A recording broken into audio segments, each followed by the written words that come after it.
Hey everybody, welcome to Volume 2 of the Basement Edition because it's still too frickin' hot upstairs to record. Even as it is, I still got almost a bit of sheen and sweat going on, so bear with me.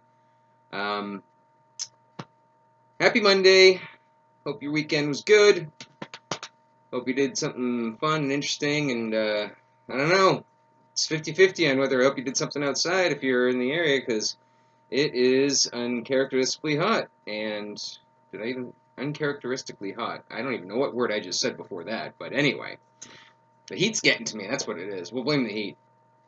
So, yeah, I mean, not to get political, but clearly global warming is a real thing.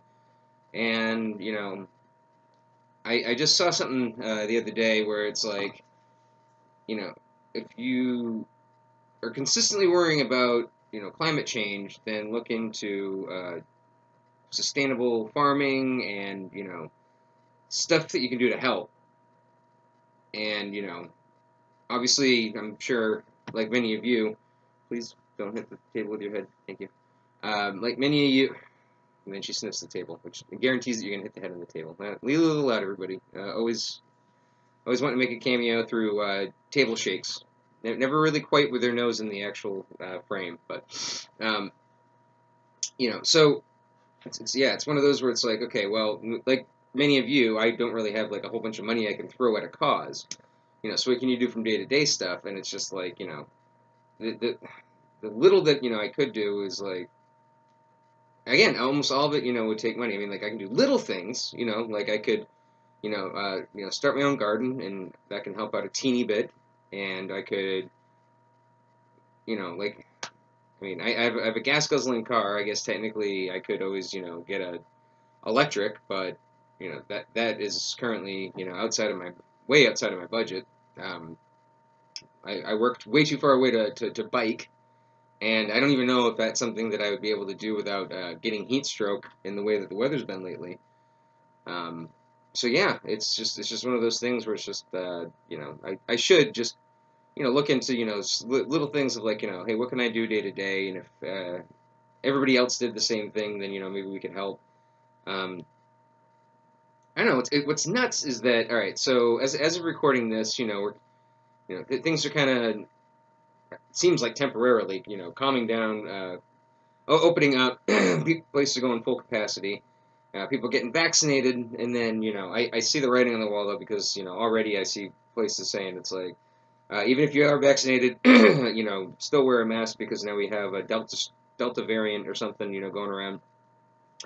I mean, this is just going to be what it is. It's like um, how it always kind of has been. Every uh, it's what is it, like every 100 years or so there's always a new pandemic that goes around. This one was relatively mild in retrospect, but it is hilarious how you know we don't seem to ever pay attention to history, and so it was doomed to repeat itself.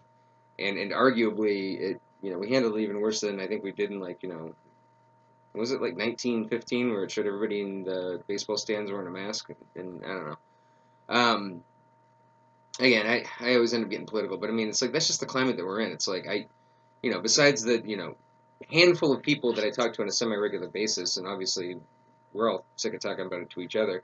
There's nobody really to vent to besides the ether. So I do apologize if at times this isn't as entertaining as you would prefer it to be. It's definitely not as entertaining as I would like it to be. I really want to start uh, working on having a script ready and maybe actually having a few jokes for you. I mean, I started this whole podcast as supposing to be comedy, informational slash comedy. I figured that at least with friends and stuff, I'm somewhat naturally funny. That I figured that if I went in with some knowledge, like I would just go in with my 10 years of pet store knowledge, and I would talk about all the stuff that I knew. And over the course of the episode, I figured I would just throw in a natural joke here and there. That's not how my mind works at all.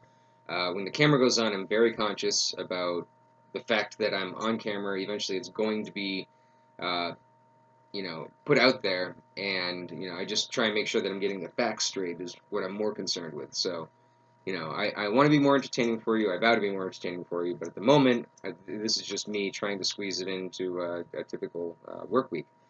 and having to deal with like moving all the stuff downstairs, just so that I can do this without passing out due to heat exhaustion. Because again, we still don't have any AC in the upstairs, which we're working on. But until then, we really just kind of try and go up there to cook dinner, and by nighttime, it cools down enough that it's somewhat tolerable. But for right now, it's downstairs is where we're trying to make the new living room. So sometimes I forget what a nightmare. Now nowadays, everybody has HDMI. You have HDMI for your TV. You have HDMI for whatever you're receiving your feed from. Everything is, either HDMI or even built-in wireless. And so this TV is just old enough where it's kind of nice because it does still have some of the old school inputs. So I could technically break out the old NES. That's the original Nintendo before, it was Super Nintendo. Bunch of iterations later, to the Switch, which I was really happy to have happen because it's like for a while it looked like Nintendo was going to go the way of Sega.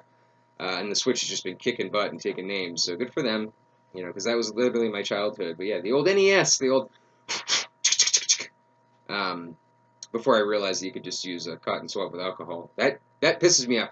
How many frustrating hours of my life was eaten up with me blowing into a cartridge, constantly banging on the thing? I mean, like, thankfully those things were rugged, because, I mean, the player still works, but for crying out loud, if I had just known that a little cotton swab with some alcohol would have been so much faster, easier, and better than doing my method. So now that I know, I can actually run through games pretty quickly because the thing still plays. The Legend of Zelda still, for the most part, not 100% effective, but that original Legend of Zelda game with the teeniest little battery inside for a save still works after decades, which is insane to me. Like they really don't build stuff. I almost want to crack it open and then give it to Elon Musk and see if he can figure out a better battery for his friggin' Teslas with that thing, because that is crazy that thing still holds a friggin' charge after all this time.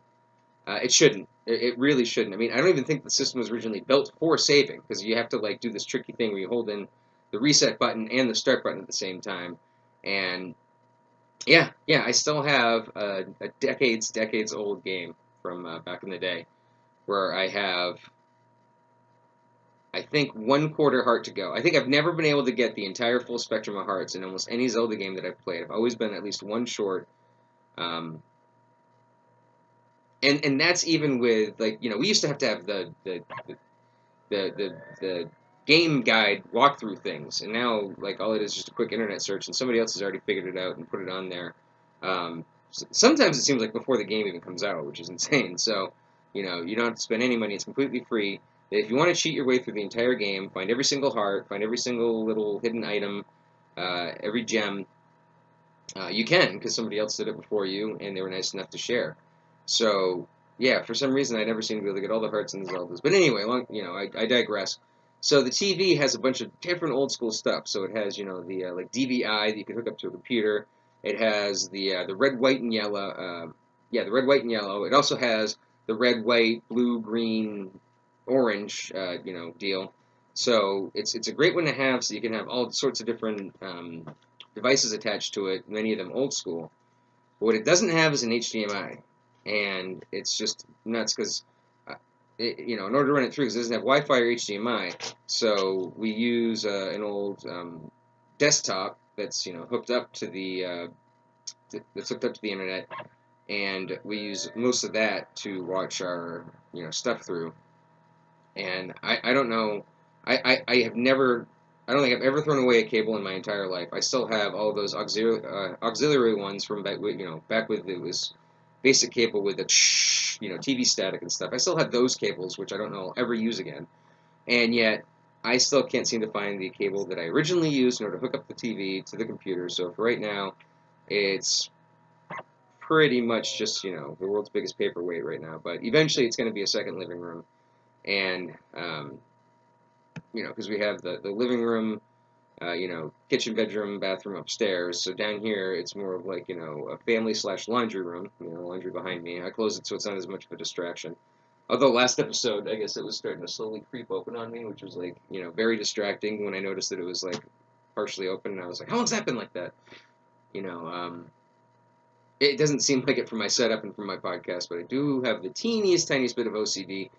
Not the official diagnosed one. Just I got to stop using that because I know that there's a lot of people with genuine OCD, and it isn't always just oh, I got to keep washing my hands. That is a pretty common manifestation, but OCD can be a whole bunch of other stuff. It's rituals that you seem to have to do every single time, like close the door 3 times and stuff. Stuff that you have this obsession/compulsion to do. That's why it's called OCD, obsessive compulsive disorder. Give me one sec. Alrighty. No worries. I just wanted to keep that going in case I recorded my murder. I swore I heard knocking on the outside of the door, but it's the door to the backyard, which nobody should ever be knocking on. So I was like, that couldn't possibly have been what I heard. Baby girl didn't look up. I mean, that's literally the one thing that she's good for is that you're great for a lot of things. I didn't mean it like that. But I mean, the one thing that we've tried to furiously train her out of, but she still insists on doing, that is somewhat okay, is that if there is a knock at the door, she will howl her butt off, and that's fine. What if we didn't hear it? Like, you know, um, I'm, I don't have the best hearing. I have a bit of tinnitus. My girl doesn't have the best hearing either. So, for her to warn us, that's great. Now, here's the problem: is the continued barking even after the person has, been greeted at the door.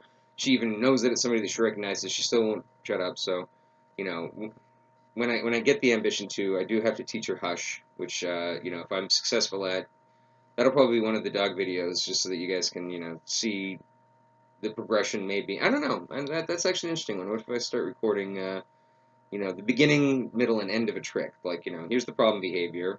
Get some friend or neighbor to come bang on the door and show how she just does not stop after, even though it's obvious that it's over with. Um, Although on the plus side, I do feel like if it push came to shove, like if that actually was somebody there with ill intent, um, right now all she does is just barks bravely behind your back legs. But I feel like if there was somebody actually on me, like physically hurting me, I feel like she'd probably step in.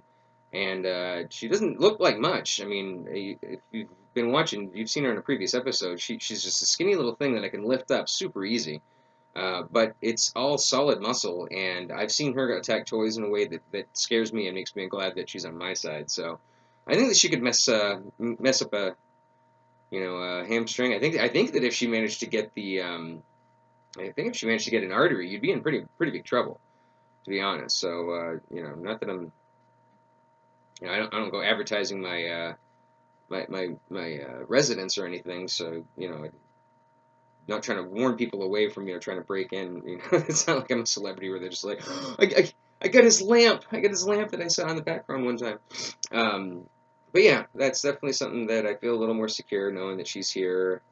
Mostly 24/7. She does. We try and do the daycare on a regular basis because I not only is it just easier not having to let her off during let her out during lunchtime, but her being able to stay social with a bunch of dogs and stuff is just super important because there's nothing worse than just not socializing, not socializing, not socializing, and then just the wires get crossed when she finally does actually meet another dog that she's just like I don't know how to behave properly, and doesn't even let the butt sniff happen, just goes straight to paws up in the other dog's face, and it's like that hurts, and the other dog could take it the wrong way, and a whole thing happens, and now your dog's in quarantine. And the dog quarantine is definitely a lot worse than the human quarantine because you can only do it once. I think I mentioned that in a previous video. That if a dog bites somebody, they hopefully have their license. If you didn't register the dog, that's it for your dog. But even if you did do that, they get a 2-week quarantine. And then if there's ever a second incident, that's it for the dog. So if you have a dog that somehow managed to escalate themselves to a bite, you better get a behaviorist quick, fast, and in a hurry. Otherwise, the next time is going to be the last time. Just, which I get. I get it, and at the same, because there's some people that it's just like, oh, he's never done that before, and this is the 14th time saying it, what was it, choice bias, whatever the heck the phrase for that is. You're the one who decided to have the dog, so you kind of have this, this blank spot when when they do something bad because, oh, well, they couldn't possibly. I had this, mental divide where they couldn't possibly be doing bad because I chose this, and so that means that I made a bad choice. It's some weird little, it's some weird little, you know, blind side of, pet owners, and it's a crappy phenomenon because, there's nothing more infuriating than it's just like, could you do something, about the dog? And, the bigger the dog, it's that weird thing, it's just like the smaller the dog, the more likely to bite, but the less likely to be reported. The bigger the dog, the less likely to bite. But that one or two misunderstandings, that's it for the dog because they technically are big enough that if they decide to keep going, a person could die or at least get seriously injured. So I get it, and at the same time, it's just like, but whatever. It is what it is. The life of being a dog owner. It's so funny that I didn't realize when I started doing these uh, how much that has become my identity. Working with dogs, training dogs, grooming dogs, owning a dog, and now it's like when I go to talk about my week, she pops up in about 50% of the conversation, and it's like, well, I thought I'd be covering all my dog stuff that I needed to on the dog day of the podcast, the Friday, and instead it's actually a lot more common that well, if I did something on the weekend, I probably brought her, and she probably did something silly like a dog, So, um, yeah, like it's been so hot that Sunday. So we've been trying to be good. Where we noticed that it's nice. We have the weekends off together, so it's nice to be able to on a Saturday. Hey, we don't have to set the alarm, for 5 something. We can actually sleep in. And so then one of us usually wakes up before the other one. And so if the other one's still sleeping, then the person that woke up first will usually grab their phone and play on it, waiting for the other person to wake up. The other person eventually wakes up, and now, take turns going to the bathroom, grabbing a cup of coffee, um, you know, cooking breakfast with putting something on the TV just to have on in the background while we, cook and eat. And then usually, like, the episode ends when we're 90% of the way towards eating. So we start another episode while we're finishing up. And then, well, now we want to finish the episode. And it's like, oh, well, so sometimes it's, like a good, 11 o'clock, noon before we actually get started with the productive part of the day. And by that point, we're already kind of in chill mode. So we decided to start getting better at that. So on Saturday, it's kind of nice being out where we are because there's at least 2 or 3 places that are close by, like within walking distance, people that have chickens, and so we can get farm fresh eggs. And if you get the chance, that's so the way to go. The farm fresh eggs. First of all, they don't wash them, so they can keep outside of the fridge. And even in the fridge, but for forever. Like I think that with washed eggs, and I know why factory ones have to wash the eggs because there's always that small chance of salmonella. But as soon as you wash off the coating, then it's a ticking time bomb for how long you can keep them. So I love it. Since they're free range, that means that they get the occasional worm and protein, which means that the yolks are usually nice and orange and super healthy. So yeah, for Saturday we're like, all right, so we're gonna get up. First thing we're gonna do before it gets too hot is we're gonna walk to the egg place, and we're gonna pick up some eggs, and then walk them back, and then that'll be our exercise slash breakfast run. And it was a great idea. It started the day off right. Eggs are delicious as always. But for Sunday, we woke up and it was already so ridiculously hot that I figured that the only way that we could do the similar thing where we do a little exercise before breakfast is if we just grabbed baby girl and just went for a dunk in the lake, so that the rest of the morning would be somewhat bearable, and then try and do most of the stuff for the day inside downstairs, which I wanted to, like I said, make this like a secondary living room, which we got a good portion of the way into. You can actually move around. The chairs are cleared off. The TV is at least where it needs to be. It just isn't actually hooked up to anything. So, all in all, not a bad weekend. Um, and it was a good one because next weekend we're gonna have to be social, and that took a bit out of me even before the pandemic and a whole year of not really seeing hardly anybody. Um, I've always loved social gatherings. I've always thrived, or at least I think I do okay in them.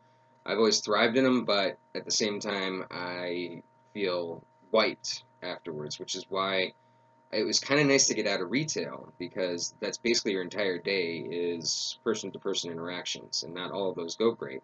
Sorry, I got something in my eye. I might have to stop this early because I'm too far in. Keeping it in, but I'm too far in to stop it and start over. But yeah, I was wiping my eye too much. I probably got either an eyelash or a dog hair in it. It's gonna drive me nuts. So no, all this excessive blinking is not me slowly going crazy. Because apparently I read somewhere, and I don't know if this is true, but the blink rate on a person can determine just how far gone their mind is. So this might all be false speculation, so just don't take this for granted. But we don't research anything here at Nick 101. And I thought that somebody had done a study of side-by-side comparison of one of those guys. Yeah, one of those leaders, one of those angry Saddam Hussein, I think it was. Saddam Hussein showed him when he still had all the black hair and beard, and it showed his blink rate, and then it showed him later on when he was, going gray, and his blink rate was like double what it was before. So it was just kind of showing how he, was kind of losing it over the years of being a big dictator.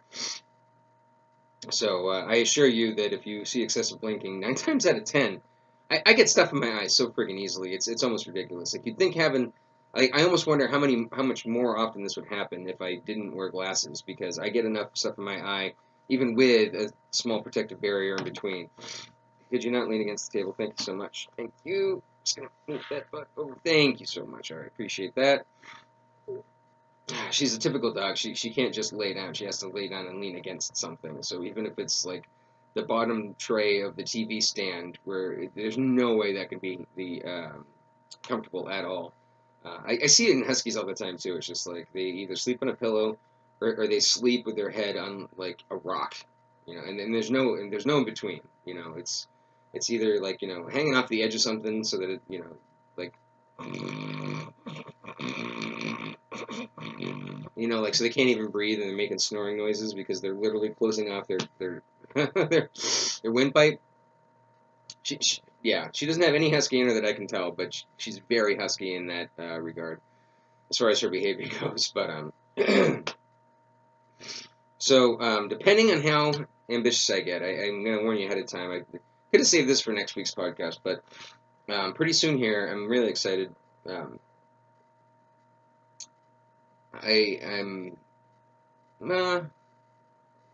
I'm gonna be going on vacation where it's my favorite place. So I'll still probably be popping back to the house, pretty regularly because it's not that far away. And we always forget at least 8 things, but it's pretty sweet. We go to this island. It's in the middle of a lake, so we kayak to it. Um, it actually has a bit of electricity, but no actual running water. It's all from a well.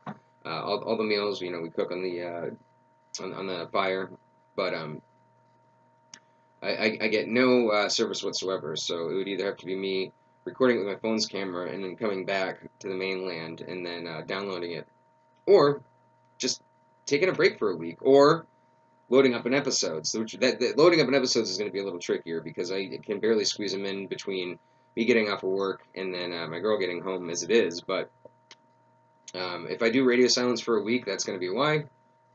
Again, it's not like I'm not going to be at the house at all, but it's like anytime that I'm on vacation for the island and I have to go back to the house, whether it's to check in on the fish, which usually I just, leave them a feeder, but this will be the first time that I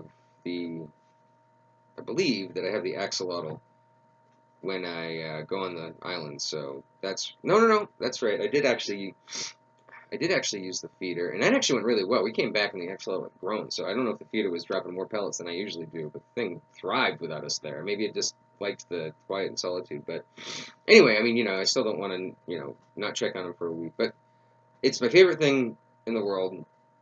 Lilo can be completely off leash. You just jump in and out of the water all day long. Everything that we eat is just, cooked in a cast iron pan on an open fire.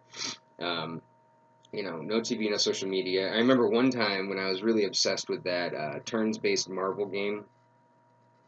You always have to check in every day to, get rewards and stuff. It's very much one of those where, they try and get extra money out of you. And I always refuse to pay any extra money from those games, so I have to do the slow grind. But they very much give you a penalty if you don't check in every day. So I remember there was like this one spot on the island that I could get like a bar, and I was like getting so frustrated because it was just taking forever. I was getting bit by the mosquitoes, and after that I deleted it off the phone, and I haven't looked back since. And I try not to do any of those games on the phone anymore.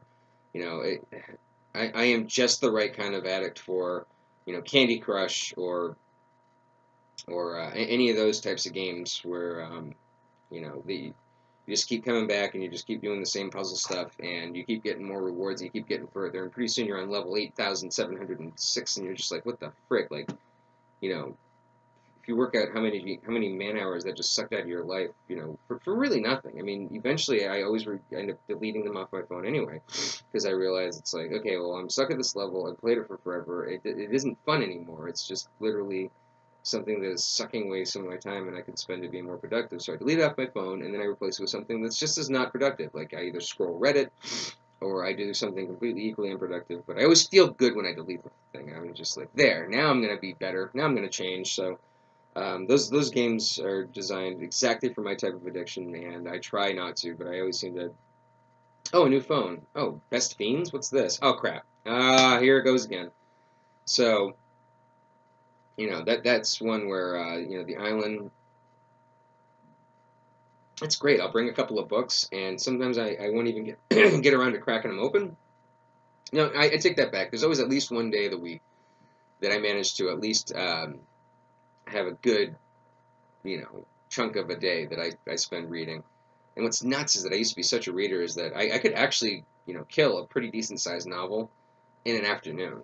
I read pretty fast, and I'm not trying to brag, but it's like that's just how it is. Like, I read pretty fast, and something I used to do all the time. I used to devour novels, and now that I look back, some of them were actually pretty freaking bad, cheesy, badly written, and I just ate them up anyway. And that's something that I'm sad that I got out of. Like, it used to be back in the day, you would have a couple paperbacks on the back of the toilet. And what's funny is, especially now with the whole COVID thing, you realize how disgusting that actually was. I mean, you literally had a poo catcher on the back of the toilet. Like, you literally, had something that was paper absorbent. And so, like, on a humid day, it was probably just absorbing so many poo particles.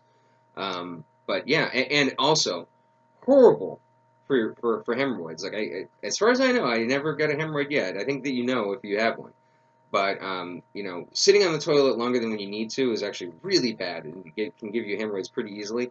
And when I used to be the book reader, that was one where I would have been done pooping like a good 15, 20 minutes ago, but the chapter was so good I wanted to finish the chapter before I got up off the toilet.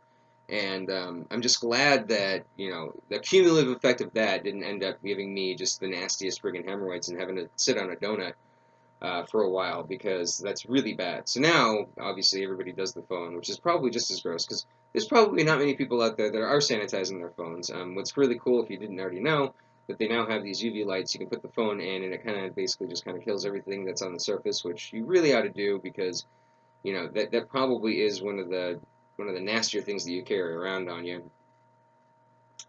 Just occurred to me I should probably put my wallet under there, considering that that's made out of leather, so that's just as bad as absorbable and, sees a lot of stuff. I mean, I don't think I stick my phone on top of as many surfaces as I stick my credit card into, so that's something to think about too.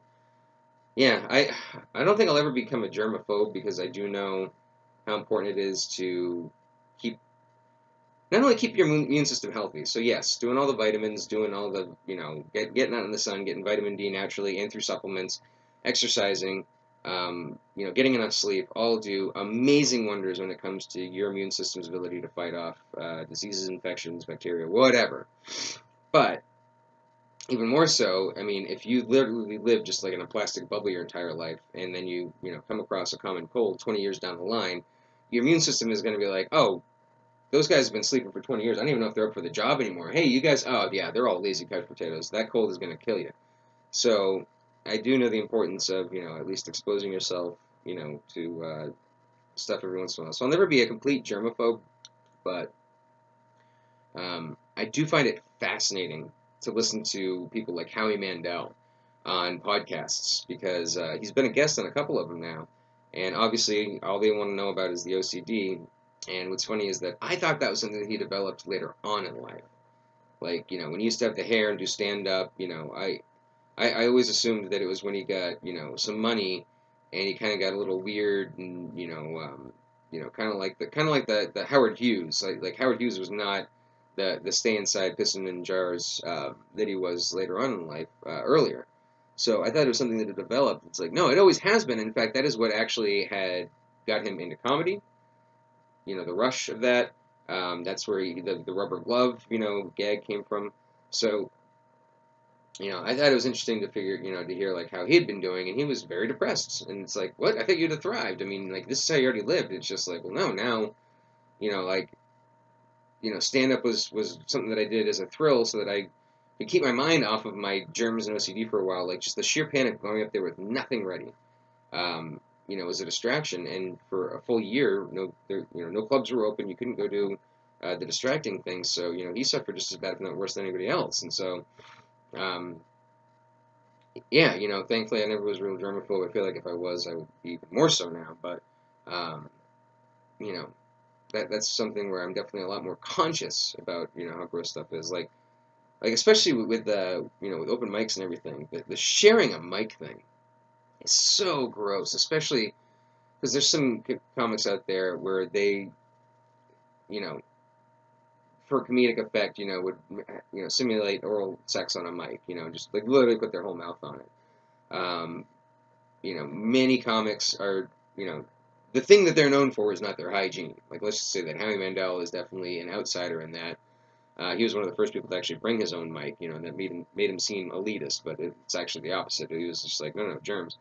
And apparently, there's some comedy clubs that they actually like pride themselves in the fact that they have these old, stinky microphones because the aesthetic. But you go up there and you smell like 20 years of comic breath and spittle, and it's just really gross. I, I,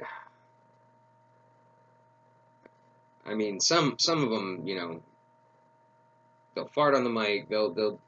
I've heard stories about doing stuff with the front end with the mic too, and anyway, I'm just more conscious of it. I wouldn't say that I'm more paranoid about it, but I am more conscious of it, and that was one that really kind of hit me retroactively, the nostalgia of like, oh my God, the whole book on the back of the toilet thing. It's like, especially after the MythBusters, it's like, when you flush, the poo goes in the air and someone gets on your toothbrush and you're technically brushing with, microbes of poo. Um, which, I mean, whatever. It's like that was an eye-opening one where it's just like they had, toothbrushes, above the toilet, by the sink, somewhat further down the hall. They brushed with all of them, and even the ones that were, as far away from the toilet as possible, those still had a little bit of poo particles. So we're all, a little bit of poo. I mean, like anytime you smell a fart, that's technically poo particles going up your nose. If you smell a fart, that's poo in your nose. It's kind of gross, but it's just, a lot of life. Anytime that you go by any place that has cows and you smell the manure, I mean, like that's just it. I mean, it doesn't mean that I'm happy to think about just how gross those books are, especially because I still have them. They're on a bookshelf, sitting there. Um, and it isn't going to make me less likely to want to pick them up, but it is going to make me less likely to ever have that be a habit again. So I guess long story short, I read a new book maybe like every year or a couple of years or so. Like David Wong is one that I follow religiously. Anytime he has something come out, that's his pen name. His name is actually Peter something, but he started writing under David Wong because that was the name of the character of John Dies at the End, and then that book was such a success and got made into a movie that then he did a sequel. This book is full of spiders. Seriously, dude, don't touch it. That's actually the name of the title. I mean, of the book. It's awesome. That one was great. It was like, you know, I think John Dies at the End will still always be my favorite because that one just like had the most originality, crazy WTF. Like you can read it and read it and read it and read it and read it, and it's just so bonkers that it's never a boring read. But this book is full of spiders. Seriously, dude, don't touch it. Is just so much tighter. Like you could almost already see him. I mean, he also wrote it differently. Like the first one was like a month to month thing, and so you can really kind of tell because it's all over the place, and he kind of gave it a somewhat coherent. This book is full of spiders. Is just toit, toit, toit. It even has this awesome way to build up tension where it's like a countdown, where it's just like 3 days till this, 2 days till this, 1 day till this happens. Now it's 30 hours till this, 20 hours till this, 20, and then this happens. And like just doing the countdown through the chapters was such a brilliant idea. And then he came out with a completely unrelated book, which is what was it, Futuristic Violence in Fancy Suits. I always butcher the name, but that was a completely different. I don't know if it's in the same universe because it's set slightly in the future where there's um, literal 100% self-driving cars, not the ones where you still have to have a hand on the steering wheel. They have holograms, that kind of stuff. So it's supposed to be set slightly in the future where you can get modded out with like cyborg stuff and everything. But anyway, that one was cool because it was a kind of a 180. It was kind of. I mean, it was a female character. That and he wrote the female pretty well. It was almost kind of like a woman David Wong though. Kind of like a little unkempt. But human, like really human. Having the main characters have so many flaws is just one of my favorite things. And then he went back to the David Wong character with what the fuck did I just read? Or what the hell did I just read? I can't remember. Yeah, I think it's what the hell did I just read? And that one was really good too. So yeah, I mean, like anytime something of his comes out, I got to get it. But for the most part, I don't really have any authors that it's just like that are writing series that it's like, oh, the new series came out, I got to get it. And that's something that I do miss. You know, for instance, like one of my dad's was the Dune series, and what's great is that is such an amazing series that every decade or so there's a new like. So first there's like the movie. Then there years later was the made-for-TV miniseries, I believe, and now there's another movie coming out. Just one of those ones that's so good that it just keeps on getting like reworked. Where it's like we're gonna get it right this time, I swear. Just because it's such a fantastical world that he built, and the special effects, just improve every single day. It would be neat to see if they can try and because my favorite ones mix the practical with the computer graphics, just because as soon as because it deals with big huge worms and stuff, and so you know that as soon as like a big CG worm comes out of the ground, even if the CG is just spectacular, immaculate, and you're just like, wow, that looks really good.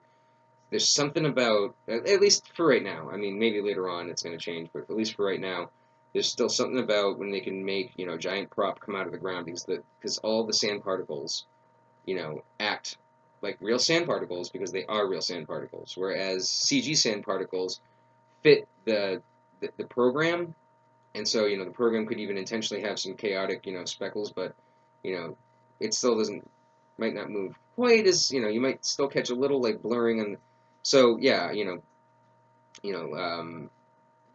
like some of the practical effects like the rotating hallway scene in Inception is always going to look awesome because there was an actual rotating hallway, so stuff like that. I hope that one of my favorite. All right, so one of my favorite channels to watch for the special effects is the Corridor Crew, and one of their favorite things to do is VFX artists react, and so they'll take some good, some bad, some old, some new. But one of the things that they love to do is watch older movies with special effects, and then like one guy will research it, but then he'll have the other two try and guess how they did it. And oftentimes they use really creative, really clever, really groundbreaking, really innovative. Like all the original Star Wars, like the stuff with the spaceship still looks pretty nice. And that's because they used actual models with like multiple like they had to like film it like 3 times in a row. Like use cutouts here, cutouts there, and but it's like they're still filming a real model and it just looks sharp. Um, So yeah, I hope that, I guess what I was, long story short, when Dune comes out, it'd be interesting to see if they could get away with any of the practical stuff, which would be nice. But yeah, I don't know. That's a big tangent. I didn't really have much. Just kind of, some of the stuff that's going on. Still hot as balls. Still downstairs for comfort's sake. Might be dark for a week, but it'd be the first week since I started, so I feel like if I do go that route, I kind of deserve it. But I am going to try hard to try and, like I said, either bank some or on the days that I'm coming back to check in on the house, that I might just pop a quick one while I'm here. Just for continuity's sake, can't talk about animals or dogs without a blue curtain behind me, right? I mean, you what would the neighbors say? So, yeah, I think that should be about it for now. Even though I do think that whatever's in my eye is finally gone, but maybe girls let me know that it's about time for us to take her out. Sometimes you can tell it's affection with a dog, where they're just like, "Oh, I just want to have my head in your lap," and other times they're just like, "Are we doing this? I mean, come on, you've been talking to that thing for a good fair minute. I think this is going to be a fuller episode than some of the previous ones, so that's good. But yeah, so hope you had a good Monday. I'll check in on you again on the next Monday. Probably not the one after that, though. Or maybe I'm getting my weeks mixed up. I mean, actually, I might have told that prematurely. It might be a few weeks before I have to go. So I really have no excuse to not bank a bunch. So, alright. Forget what I said. Forget it. Forget I even said it. I'm still keeping it in, but, you can forget that I even said it. But yeah. Anyway, I appreciate you. And hope you had a good week. Have a good week. We'll have a good week after that. And now I'm all fuzzy as I try and hit the button. There we go. Always got to have a nice awkward ending. Otherwise, it's not on brand, right?